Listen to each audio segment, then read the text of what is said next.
All right, ladies and gentlemen, welcome back to the Happiness Aid platform, powered by Happiness Co.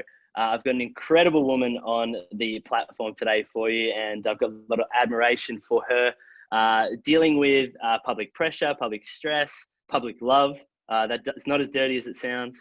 But we've got Georgia Love joining us. Hello, Georgia. How are you? Hello, I'm well. What an intro. I feel like I've really got to live up to the hype now. Sorry The to public love disappoint. bit, Yeah. Oh, yeah, the public love. There's still restraining orders in place, so let's be careful. So true. I'll stop texting. Georgia, we've chatted back and forth about a few different things. Before we kick off and before I forget, what are you up to at the moment, given that it's obviously still lockdown period as we're recording this? You're recording a bit of a podcast at the moment. I've had a listen. It's pretty epic, actually. Do you want to tell us about that? Oh, thank you. Yeah, so it's called Everyone Has an Ex. It's not your kind of traditional podcast format that, is, two people having a chat or one person interviewing another. No, I didn't say there's anything typical about this at all. I won't mention the typical podcast, but you all know what I mean. I feel you. I mean, there's just so many great podcasts out there now anyway. What's the point trying to replicate any of them? So I've got a completely different style. So what it is, it's a collection of stories about relationships past. So whether that's a breakup story, whether that's a story about who someone's ex is or was, something really incredible that happened in a past relationship, all really unique stories. And each episode is a story. And the style of it is that I will interview the person kind of myself, and then I will take their interview and I will write their story and I narrate it and then use kind of grabs from their interview throughout. But it's kind of essentially me telling you a story about someone's past relationship. Well, everyone loves storytelling, and I think you can get so much out of it in terms of, relating to it yourself. And I'm sure that that's probably why you started it in the first place, just to make it as relatable as possible. Would that be true? Yeah, well, that's a funny thing. I think my surname, excuse me, my surname being Love and kind of being known from being on a dating show on TV, everyone associates love with me. Like you were born for it. I had funny that, isn't it?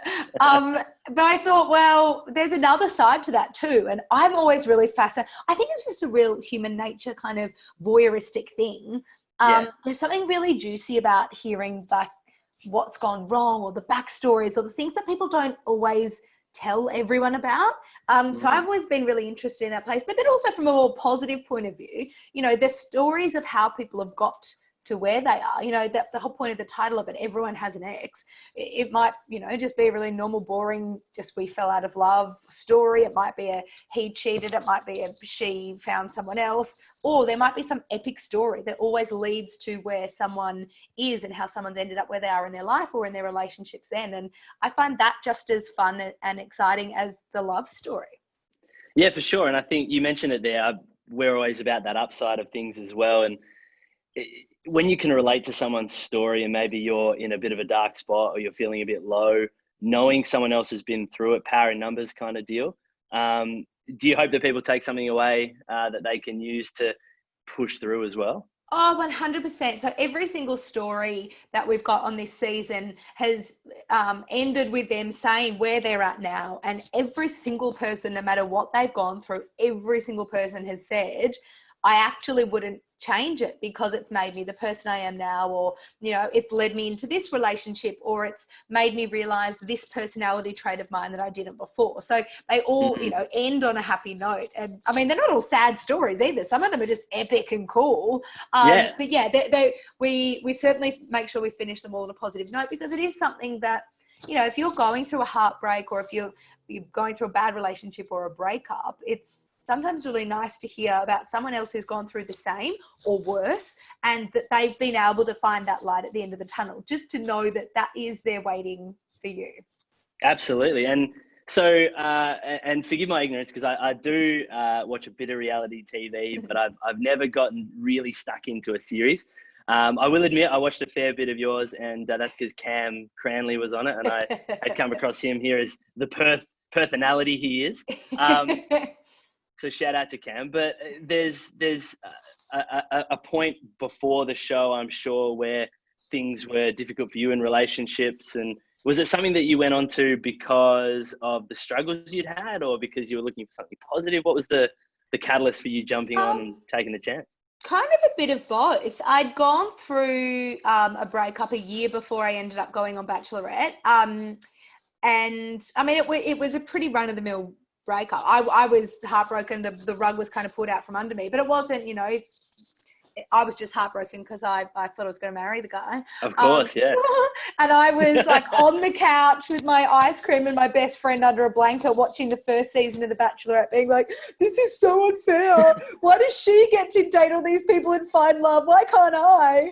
And then a year later, I was doing the same thing, which is bizarre. So it was, I mean, I suppose it kind of came from a negative in that I was, had my heart broken, but it was a positive reason of me going on there. I'm from Melbourne, but I was living in Tasmania at the time. I'd moved down there for work.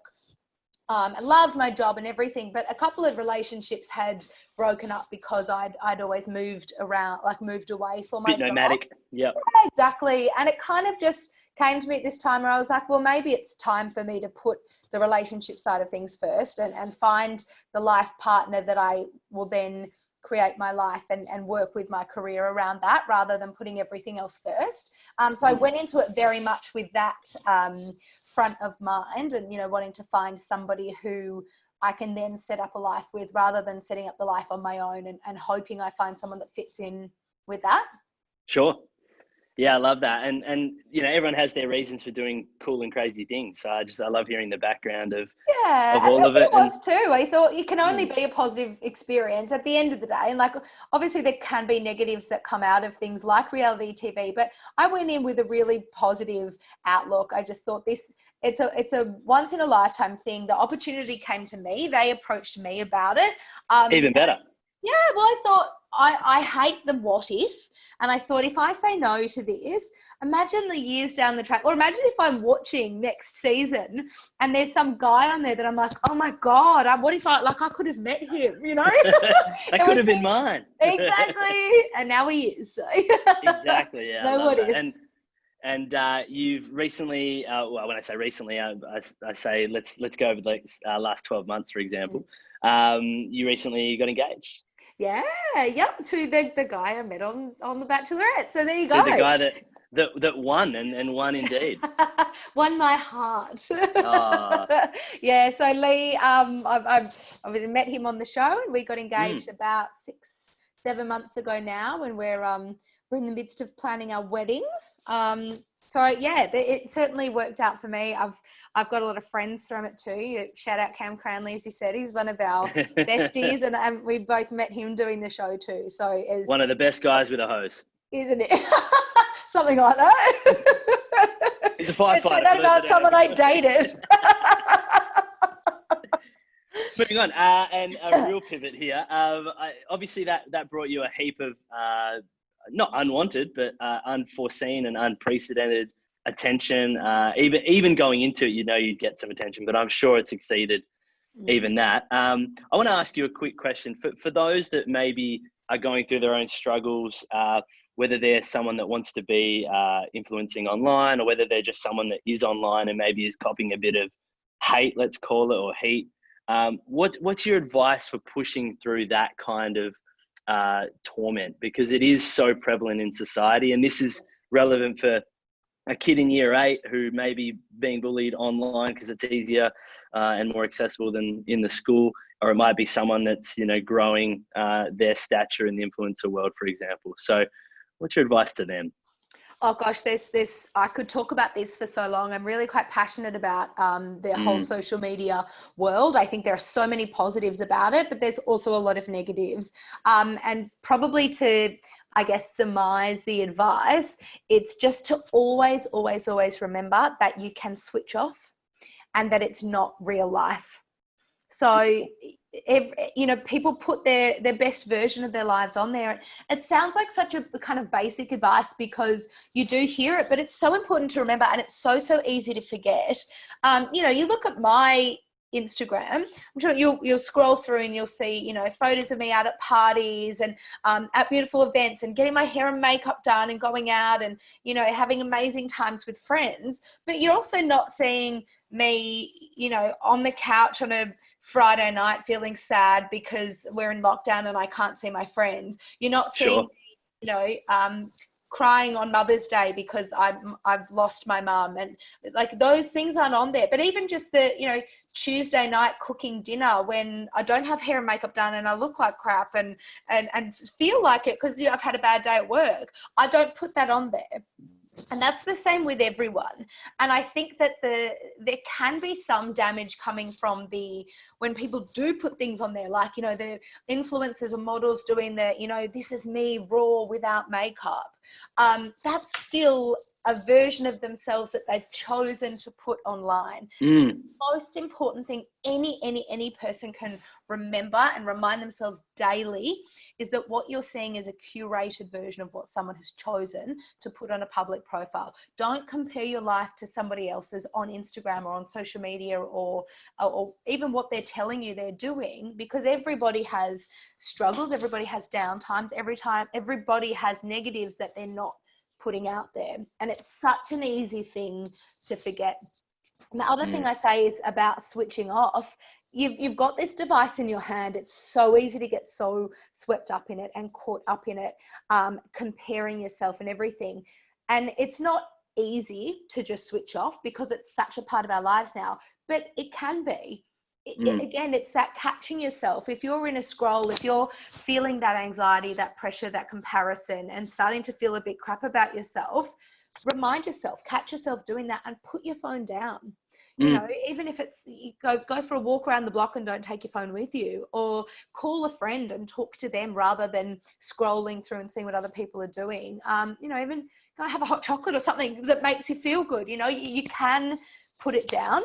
And you can unfollow people. That's a really unpopular opinion, No, especially. so true. Yeah, I mean, like I'm in the media and I do like kind of, you know, social media influencing and go to events and things like that. There are people that I associate with a lot in my day-to-day life and in my work capacity that I don't follow on Instagram because I get along with them. I'll talk to them when I see them out, but their photos don't make me feel good when I'm sitting on my couch in my own time looking at them. So I don't follow them. And that doesn't have to be something that's offensive. It doesn't even have to be something that they know. But Correct. Yeah. if it's making me feel bad about myself and I'm scrolling through to see what my friends are doing, and then this model pops up with a, you know, peach bum in a bikini, and it makes me feel bad because I'm sitting there eating a bowl of pasta, well, I don't need to see that photo at that point. So it's okay to unfollow people. You don't have to follow who kind of society or your friends tell you should be following. I love how you've put that. And I think there's two words that come to mind is curation and parameters. So the curation can go both ways, right? You can, obviously people are curating their feed. You can curate what you see, and the parameters, you know, set yourself some instead ofs, you know, and going away and doing something instead of scrolling. And that scroll culture is epically prevalent at the moment. So it's about making the decisions, and ultimately you do have that decision. So you put that so well. You did mention in there about your mum, and I know it's always going to be a tough topic, and particularly on those milestone days like anniversaries and Mother's Days, etc. But I want to take it back to the sort of positive, which is, what do you do? Because there's so many people out there that have lost someone so close to them.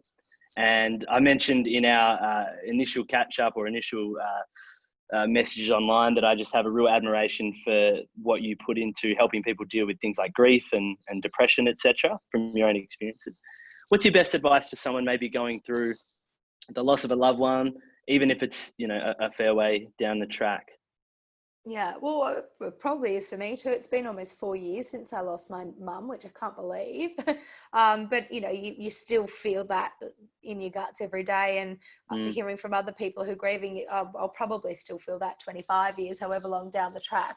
I think that again, I'm going to give two bits of advice on what I've found works for me. The first one is to not stop talking about the person.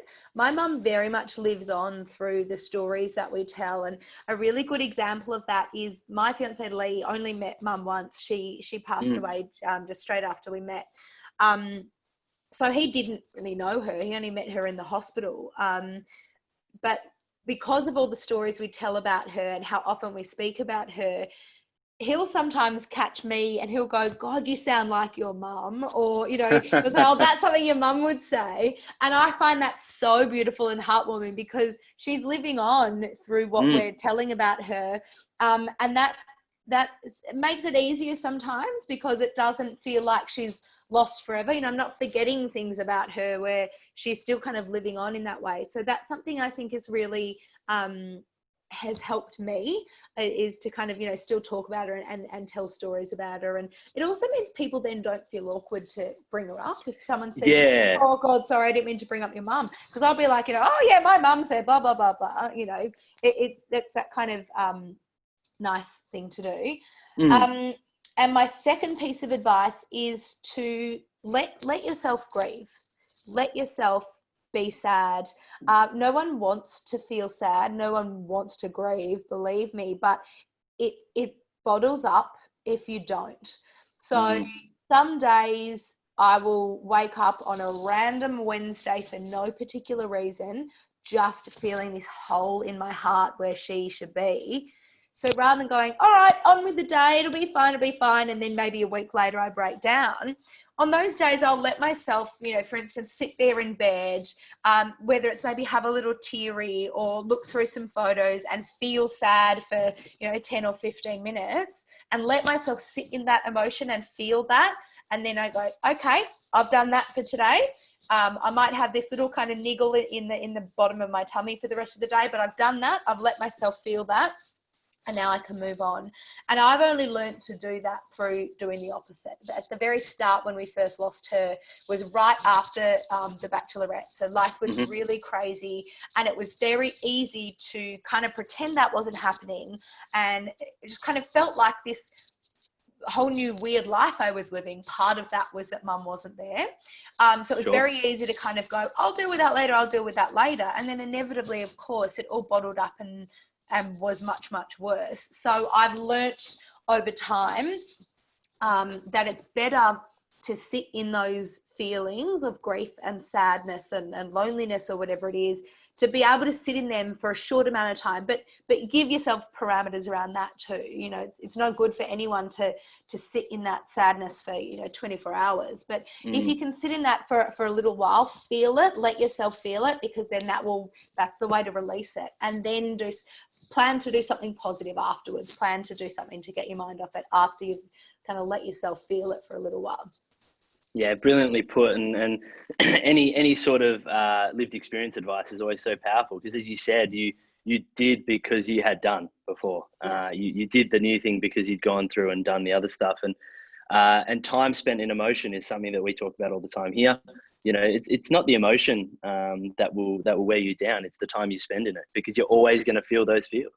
And it's great to hear, and really powerful for a lot of people, I'm sure, to hear that if they're going through something similar or have been through something similar traumatically, that there's some hope in the behaviors that they can be enacting. So love that. And as I said, that's a real big part of why we love the opportunity to talk to you today. And one other thing that I wanted to mention was in my quick research, I saw an article where you mentioned your dad and how he was dealing or maybe even not coping with the loss of your beautiful mum. And was there something that you wanted to share from a passion point of view on the sort of parameters around men's mental health? Oh, big time. My dad is kind of the double whammy of the almost cliches of people who don't deal with emotions, and that's a middle-aged or probably older than middle-aged man and a doctor. So if you want to look at two categories who kind of stereotypically put their emotions down, he's right in there with two of them. And he, tick, tick. yeah, exactly. So he really, The very start, when after we lost mum, was kind of almost a bit like, okay, well, that's happened. We all need to move forward, and this is how life is going to be. And that, I mean, anyone could, Blind Freddie could tell you that was never going to work well. And his grief has kind of almost lengthened, I think, because of that.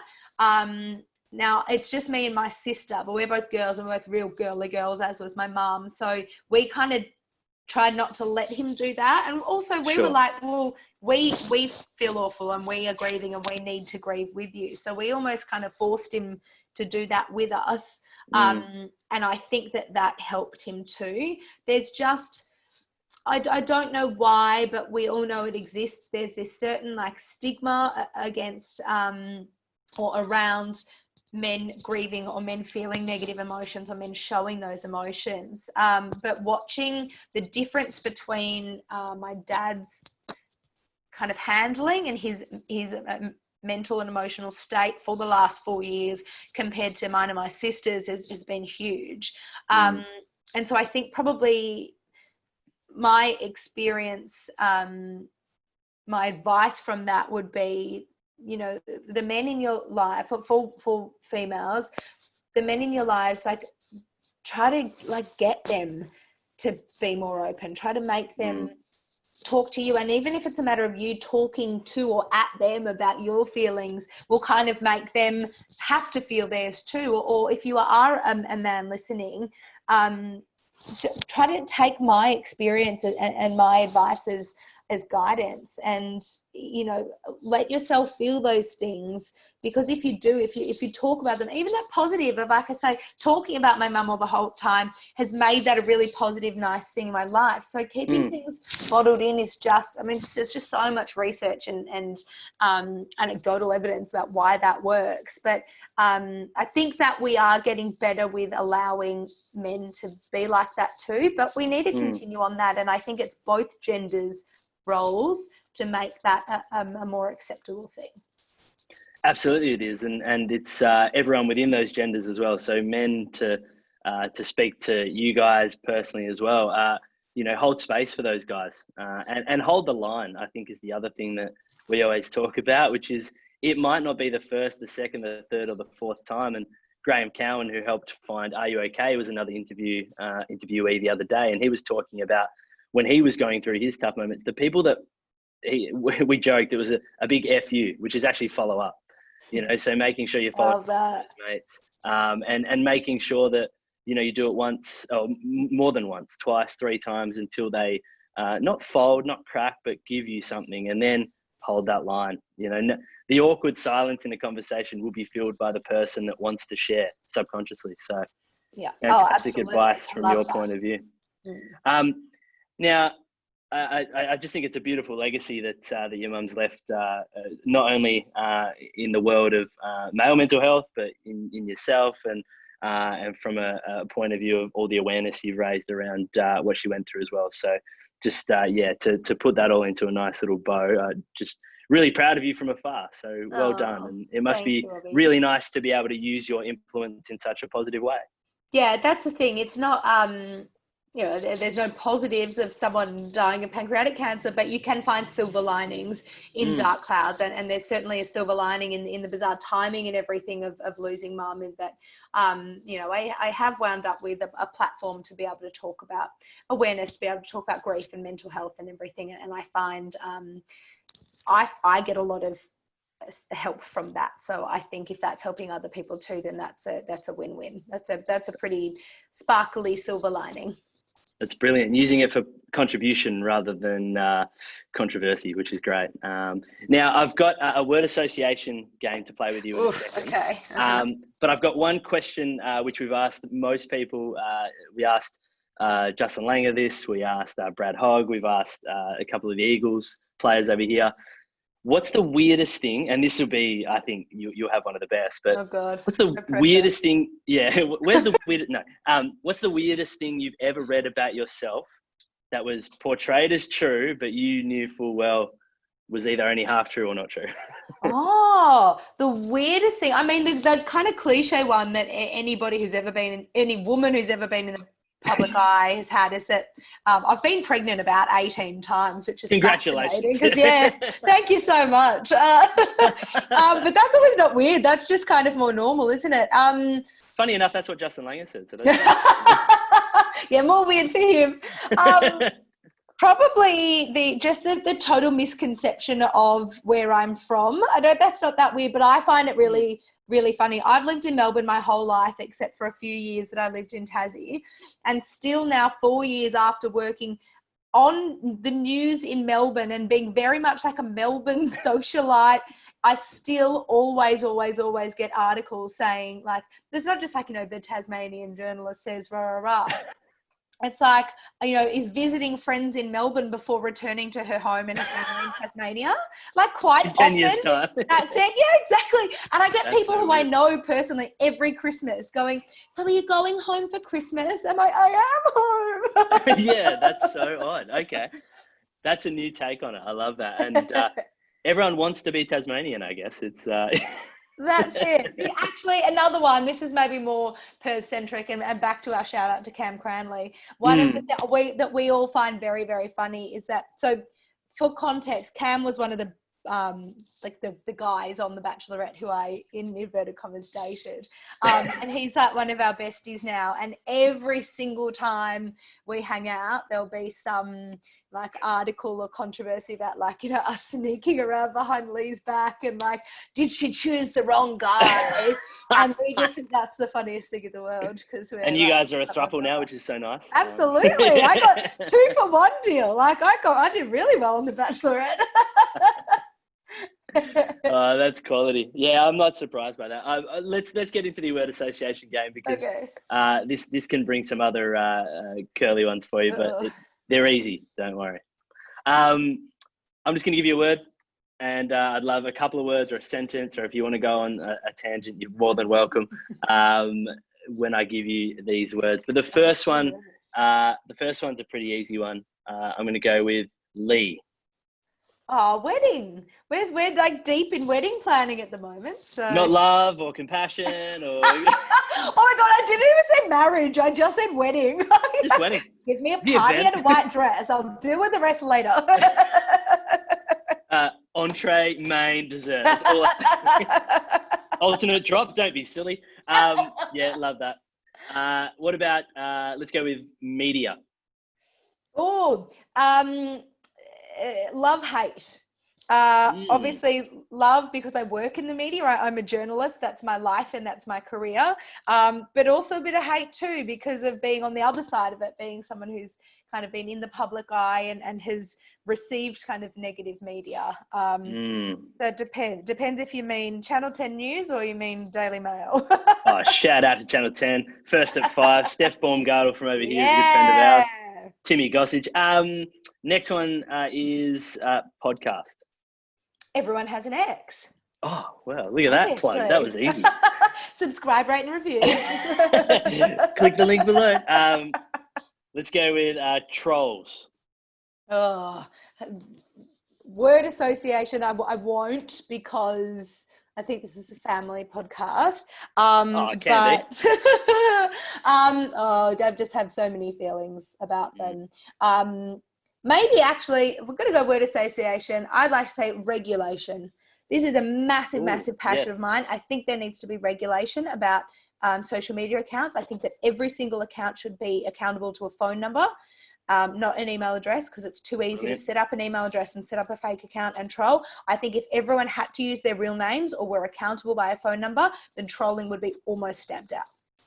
Love that. Actually, a Perth-based social media company who are a sponsor of the platform, Lit, L-I-T-T, you have to have a phone number, which is interesting because they looked at the back end of all the other social media channels and the biggest letdown in terms of controlling the trolls was the accountability around phone numbers. So there you go.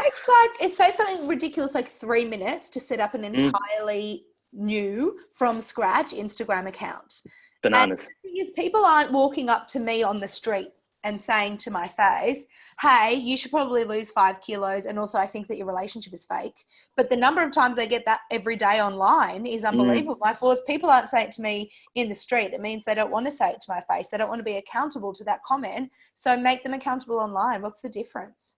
Absolutely. Yeah, I couldn't agree more. Couldn't agree more. And we see, particularly in our schools programs, for example, it's just so easy. I've seen people thrown into groups that are set up to bully them online, and then when they don't join, or when they exit that group, they get a new one made, and it's chaos, but it's not organized. So It needs couldn't to agree be more. regulated. And that's not a free speech issue. That's a mental health issue. So Absolutely. completely agree. Speaking of that, Daily Mail. Oh. You definitely don't want me to say the word I think about them. Okay. Yeah. I've got the beat button ready. It just, I understand that everyone has a job. I understand that people think that some days what I do in my job is shit. And I just don't think that there's ever a need for what the Daily Mail does and says. I don't think it's clever or necessary or appropriate to be writing full articles about what somebody is wearing. I don't think it's appropriate or necessary or okay to be following somebody to take photos of them outside the palliative care unit when their mum is dying. I don't think it's okay to take a photo of somebody's mother's casket at the funeral and put that in a header photo of a Daily Mail article. And I don't have anything positive to say about them. Brilliant. Daily Mail are a sponsor. No, joking. I gotta go. I think it's abhorrent what many media agencies can do at times. That's yeah, for sure. and the thing is, everyone has positives and negatives. So I find it really hard. I don't see a positive in Daily Mail. I don't. They're told they have to write a story every 45 minutes, and so they just find things to make stories on. They make stuff up. They don't care about what it's doing to take people down, and I don't see a positive side to what they do. But congratulations on the triplets anyway. Thank you so much. I've got a couple to finish off. Favorite artist? That's all I'll say. Oh, ever? Oh, yes, ever in the history of G-Love. Eminem. Oh, nice. I know that's really basic bitch thing to say. It is, yeah, but that's all right. That's fine. But it really is. I was like the typical 14-year-old when Eminem was at his peak, that I was like dressed up in like bows and lace and frilly socks, but like rapping every word to Without Me. And that love is still deep within me. So many like 25 to 35-year-old boys right now going, yeah, I see that. yeah, I'm into it. Do you have one of those like weird fringes, or what was going on back then? That I did. Of course you did. Did you wear that like weird piece of material that meant nothing from? Yes. The like just elastic, like kind of belt. Why? Like why? I don't know. Like was that Supra's way of getting like rid of extra material? Excess material. And they just 100%, nailed it. And we all fell for it. Supra. They get me every time. Last one is happiness. Oh gosh. That's a hard one for word association. I don't know. I mean, this is audio rather than visual so much. But like you just saying that, just kind of like I sat up straight and smiled. It's just it's definitely more visual than it will be audio. This will be a video platform. You're like, oh shit. No, but that's why I did my hair. Why do you think I did my hair? I wouldn't do my hair. You did. Oh, okay. It wasn't just you. Every interview, it's either my height, my moustache, my hair. Yeah. You brought it up, to be fair. I didn't. I stand corrected. Once again. Happiness to me is I think contentment. I think is probably a good way to put it. I think a lot of people put pressure on happiness in like you have to strive to achieve this level of something. But I think happiness can just come in the form of, just anything that kind of makes you feel a bit warm inside, any kind of contentment, like, waking up in the morning and finding something that you're excited to get to do that day, or something that you're grateful for. It doesn't have to be this constant feeling of, having a massive grin on your face and laughing the whole day and skipping down the street. It can just be, like I had a little win today, or and I think it's important to find those little things and not put too much pressure on this peak of happiness. Just I think contentment can equal happiness, and should. Love it. And I think fulfillment, contentment, anything that, and it's such a subjective topic or word. So you answered it very, very well, as you did with everything today, Georgia. And is there anyone else you'd like to give a shout out to while you got the opportunity on this platform of thousands of people? Oh my God, that's so much pressure. No, because now if I say any names, then all the names that I don't say will sound like I'm not wanting to give a shout out to them. Well, how about I make it an easy one for you? Okay. Do you want to give a shout out to anyone that has influenced you over the journey? Yeah, that's a good one, actually. I think that this is probably a really random person, but this is just who popped straight into my head. Sarah Harris, who's the host of Studio 10. Yeah, right. Yep. She is, I've been a TV journalist for a long time, but wanted to be one for even longer since I was young. And she was someone that I always watched who was kind of not all that much older than me, who I really compared kind of what I wanted my journey to be similar to hers. And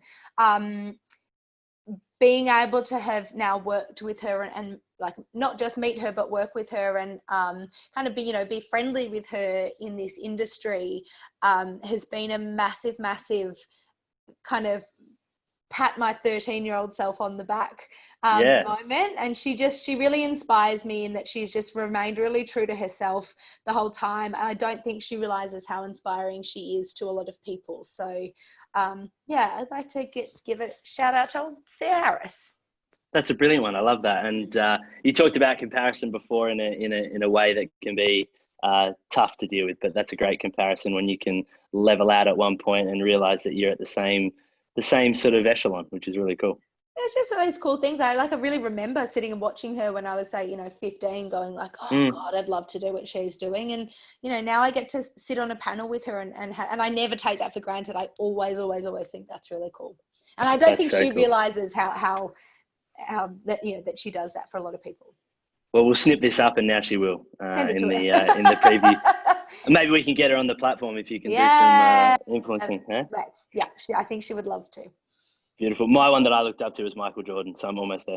Yeah, so when you're sitting on the panel with him and you can, pat your 13-year-old self on the back. I don't play basketball. I'm short. There's so many things. I love that you don't ever play basketball and he's the person you look up to. Oh, you mean physically look up to? Ew. What was that, troll and bully? No, joke. It's okay if I make the joke first. Okay. Thank you so much. A shout out to Cam Cranley for making this happen as well. And everyone get on. Outs. Mate, what is this? Like a early 2000s radio show? Make sure that you check out the podcast, which is Everyone Has an Ex. You say it so much better with such a better inflection. And make sure you share some love for Georgia Love on the socials, who has given her time to us today. You'll be hearing from the Happiness Co. and Happiness Aid family, I'm sure. They really do get around the guests. So not that you need more numbers on the socials, but... It's not about that. If I hear from quality, anyone, right? Exactly. Well, no, 100%. If anyone does want to, hit me up about anything I've said or, any extra advice or anything like that, I'm more than happy to. And thank you so much for having me on. It's a real, I feel chuffed to even be considered as somebody that might be able to help anyone, which is really lovely. I'm sure you have. And even if it's just one person, that's always what matters. So thank you so much. And hopefully we get to chat soon again. Thanks, Robbie. Thank you so much.